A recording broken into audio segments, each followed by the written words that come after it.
Oi, gente, tudo bom com vocês? Hoje eu vim responder algumas perguntas sobre a faculdade e sobre a profissão de veterinária. Vocês deixaram essas perguntinhas lá no meu Instagram, eu abri uma caixinha e vocês fizeram as perguntas. Eu peguei as mais diferentes, as mais assim, as que eu nunca talvez tenha respondido aqui pra vocês, pra não ficar um vídeo muito repetitivo daqueles que eu já fiz de respondendo perguntas. Então, se tu ainda não assistiu nenhum, eu vou deixar alguns linkados aqui em cima pra vocês no decorrer desse vídeo, pra que quando esse vídeo acabe, vocês possam assistir estes outros vídeos respondendo as perguntas, tá bom? Então, talvez a tua dúvida não esteja aqui, mas esteja sendo esclarecida em outro vídeo. Então, eu separei algumas perguntinhas aqui no meu bloquinho e vou falar pra vocês agora o que eu acho de cada pergunta e dar a minha opinião. Vamos lá para a primeira pergunta. É verdade que quem foca na área de produção já sai da faculdade empregado? A área de produção que eu acho que essa pessoa se referiu é a área de produção na área de grandes animais, né? Rural, assim. E, gente, não é verdade isso. Tu só vai sair da faculdade empregada se tu já tiver um relacionamento anterior com alguma empresa, com algum produtor, alguma coisa assim, né? Uma clínica, independente da área, não só na área de produção. Não necessariamente porque tu tá estudando uma área, tu já vai ter um mercado de trabalho mais amplo, assim. Não é uma regra isso. Então, pra te sair da faculdade já com um emprego engatilhado, assim, tu tem que ter uma troca de conversas com algumas clínicas, alguns produtores, ou já ter estagiado muitos anos num lugar e a pessoa te falar assim, ó, quando tu terminar a tua faculdade, tu vai ter trabalho aqui, tu vai ter emprego aqui.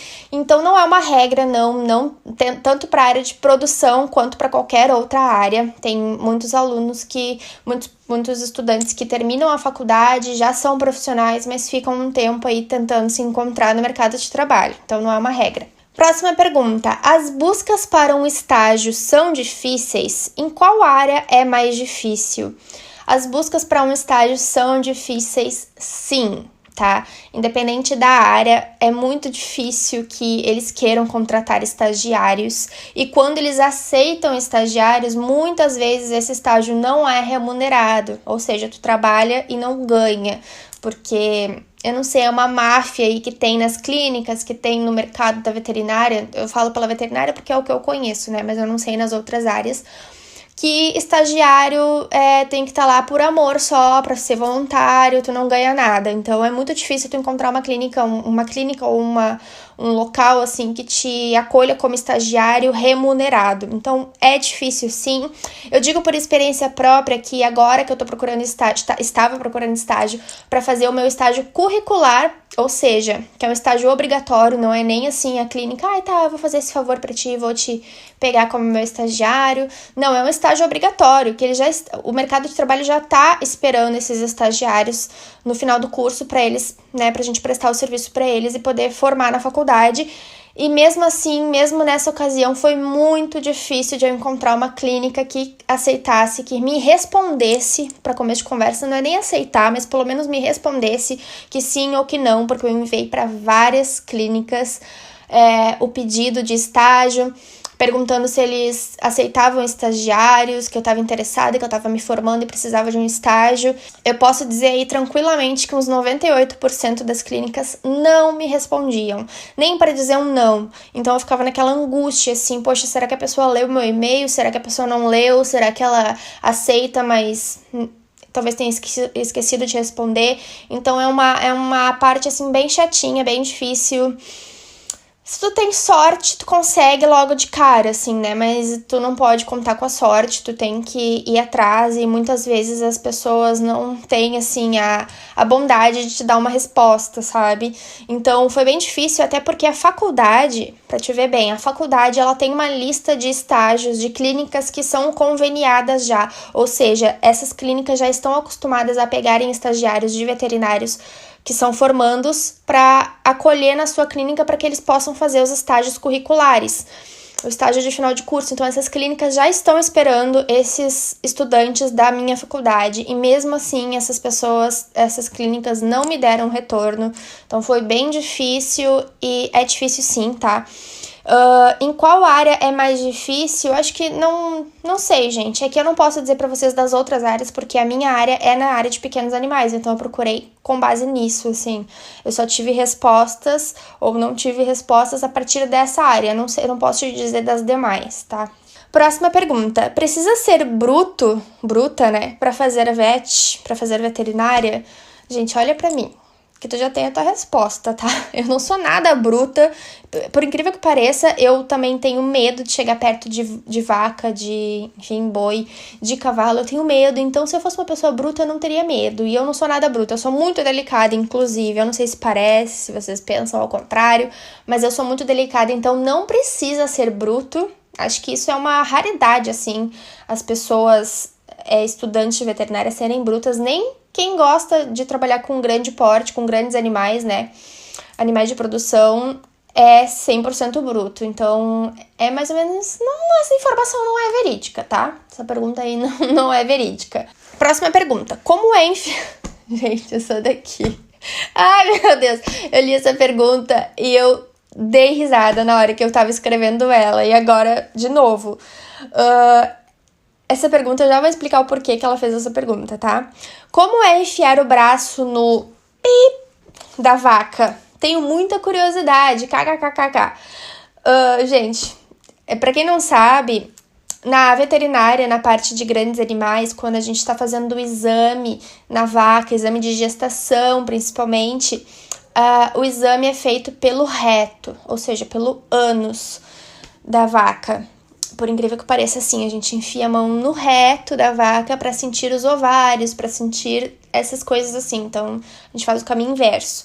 E muitas pessoas que fazem o curso de veterinária fazem a palpação retal e tiram foto e postam nas redes sociais, porque aquilo é meio que não sei, uma tradição de quem faz veterinária. Porém, eu não segui essa tradição, eu nunca nem sequer enfiei a mão no orifício da vaca, e também, mesmo que eu tivesse enfiado, eu não teria tirado essa foto, porque eu não gosto, e a resposta já tá aí, eu não sei como que é enfiar, porque eu nunca quis. Eu já tive a oportunidade, mas eu nunca quis, porque não tem necessidade pra mim, porque não é uma área que eu quero seguir, então eu não ia ali, né, como é que eu posso dizer, me intrometer na intimidade da vaca, sendo que não é uma coisa que eu quero seguir. Agora, se tu quer seguir pra área de grande porte, pra área de grandes animais, daí nada mais justo, principalmente bovinos, né, nada mais justo do que tu fazer esse experimento de palpação retal. Então eu não posso te dizer porque eu não fiz isso, tá bom? Próxima. Como é a pele do porco? Essa também é muito engraçada. Como é a pele do porco? Eu sempre tive curiosidade. Ela é áspera? Eu fiz aula com suínos já, né? Com porquinho. Inclusive, eu tirei fotos com filhotinho de porco. Botei lá no meu Instagram. E por isso que surgiu essa dúvida, eu acho. Gente, a pele do porco, ela é bem lisinha. Ela é suavezinha, assim, sabe? Ela não é grossa, ela não é áspera. Mesmo que ele esteja sujo, assim, o porquinho tem uma pele de nenezinho, assim, é bem fofinha mesmo, sabe? Não é áspera, grossa. Ela é um pouquinho grossa, né? Mas não é, assim, grosseira. Então, ela é suave, gente. Eu não sei explicar pra vocês como que é a pele de um porco, mas ela não é tão áspera, ela não é grossa, assim, como aparenta ser, tá bom? Espero que eu tenha sanado a tua dúvida. Vamos para a próxima pergunta. Nunca pensou em fazer medicina humana ou sempre quis vet? Eu não entendo por que as pessoas acham que a gente que faz veterinária um dia pode ter passado pela cabeça de fazer medicina humana. Claro que deve existir casos assim, né, de pessoas que não conseguiram passar numa faculdade de medicina humana ou que tinham as duas opções e acabaram indo para veterinária, mas não é o meu caso, gente. Eu nunca quis fazer medicina humana. Se eu disser que eu não gosto de trabalhar com gente, não vai colar, porque fazendo veterinária, a gente também trabalha com pessoas, então isso não é uma verdade, porque essa é a maior desculpa que as pessoas falam, eu não gosto de trabalhar com gente, mas quando tu trabalha na veterinária, tu também trabalha com pessoas, porque tu se direciona ao tutor do animal, né, então tu trabalha com pessoas também. Também no teu ambiente de trabalho, tu tem veterinários que tu vai ter que lidar, né? Então, mas assim, gente, o que eu posso falar pra vocês é que eu nunca senti interesse. Eu gosto mais, assim, de medicina humana, eu só gosto de olhar Grey's Anatomy, sabe? Ou essas coisas assim de corpo humano, eu gosto de assistir, eu não gosto de me meter, eu não gosto de estudar sobre. Então eu nunca tive essa curiosidade, eu nunca tive essa vontade. Então por isso que eu sempre quis veterinária, assim. Não sempre na minha vida, mas no momento que eu decidi que eu queria fazer medicina, eu queria já fazer medicina veterinária. Próxima pergunta. Uma pessoa baixinha teria mais dificuldade para as práticas, como, por exemplo, a cirurgia? Muito interessante essa pergunta, mas já vou te responder direto que não tem dificuldade nenhuma, principalmente na cirurgia, porque a maioria das clínicas, dos centros cirúrgicos, as mesas em que tu coloca o paciente para fazer a cirurgia, elas são móveis. Então, tu pode levantar, tu pode abaixar, tu ajusta ela conforme a altura do teu corpo. Porque, às vezes, o cirurgião é baixinho ou é mais alto, então, para não ficar, assim, muito desconfortável, ou tu ter que subir num banquinho, ou tu ter que ficar corcunda, as mesas, elas, na grande maioria, dependendo do local, né, se o local tiver condições de comprar uma mesa assim, mas na grande maioria, sim, elas são mesas que se ajustam à tua altura. Próxima pergunta. Essa daqui eu respondi lá no meu Instagram, deixei num destaque, inclusive, mas eu vou falar mais por cima aqui. E daí, se vocês quiserem saber mais, vocês vão lá no meu Instagram e cliquem no destaque que tá chamado unhas, tá? A pergunta é, pode deixar a unha grande na Medivete? E pode, gente. Vocês têm bastante essa dúvida porque é uma profissão prática, né? Mas pode sim deixar a unha comprida, não tem regra de tu ter que cortar a unha, pelo menos onde eu estudei e onde eu vou trabalhar não tem essa regra, tá? A gente nunca teve que mostrar as unhas pra ninguém, assim, e eles falaram, tem que cortar, tem que tirar o esmalte. Nunca. Então, não é uma regra, a gente pode ter unha comprida sim, vai depender do local que tu estuda ou do local que tu vai trabalhar. No caso, eu nunca tive problema com isso. A minha unha, ela não é tão comprida assim, ó. Ela tá um pouquinho comprida só, mas pode ter a unha, sim, grande, tá? Agora, se ela for te atrapalhar, daí é uma questão de tu sentir que ela te atrapalha ou não. Se eu ver que a minha unha tá me atrapalhando porque ela tá longa ou porque ela tá pintada, eu vou lá e tiro o esmalte ou corto a unha, mas não é uma regra, tá bom? Próxima pergunta. Como foi a sua primeira vez abrindo um cadáver? Foi meio traumático. A primeira vez que eu vi um cadáver sendo aberto, não necessariamente que eu abri, mas a primeira aula que eu vi isso sendo feito, foi numa aula de necrópsia. E eu não gostei da sensação, assim, é diferente tu abrir um animal que está ali numa mesa cirúrgica, porém ele está vivo, e é diferente tu abrir um animal que já está em estado de decomposição, independente de quando ele tenha morrido, porque a partir do momento que ele morre, ele entra em um estado de decomposição. Então, eu não gostei da sensação, e não foi uma experiência boa, assim, eu não gostei do cheiro, eu não gostei da sensação de saber que eu tô abrindo um animal que tá morto já, que não vai voltar à vida, então não gostei, não foi uma experiência legal, assim, eu lembro da primeira vez e não foi legal. E agora eu vou pra última pergunta deste vídeo, que é, a pessoa que faz Medivet, quando termina a faculdade, ela vira vegetariana? Eu pensei muito se eu ia responder essa pergunta, mas eu vou falar mesmo, tá? Não, gente, a pessoa não existe uma alavanca ali que quando tu se forma da veterinária tu vira vegetariana. Não existe isso.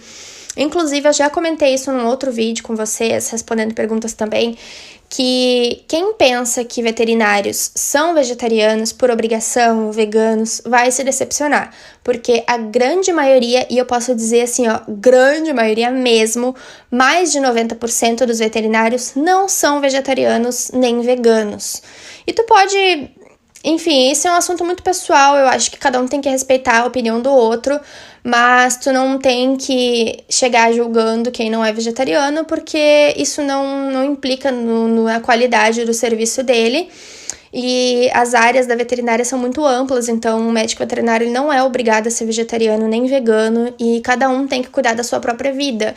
Tu não pode chegar julgando alguém por conta dessa opção dela, tá? Então, não é uma regra, inclusive é exceção quem seja vegetariano, vegano, é uma exceção. Essa é a realidade, gente. Eu estudei 5 anos veterinária, eu tive contato com muitas pessoas ao meu redor que estudaram comigo, professores, e eu posso contar nos dedos de 2 mãos, assim, no máximo, pessoas que eu conheci que eram vegetarianas ou veganas. Então, tá aí a resposta. E é isso, gente. Esse foi o vídeo. Eu espero que vocês tenham gostado. Me sigam no Instagram, que é o Medivete do Amor, porque eu tô sempre respondendo perguntas lá. Aqui no YouTube eu venho com menos frequência responder vocês, né, em vídeo, mas lá no meu Instagram eu tô sempre respondendo, então me sigam por lá que vocês vão ficar por dentro de mais questões como essas que eu comentei aqui no vídeo com vocês, tá? E comentem aqui abaixo o que vocês acharam. Se vocês tiverem alguma dúvida, também pode deixar aqui. Deixem um joinha. E é isso. Um beijo e tchau!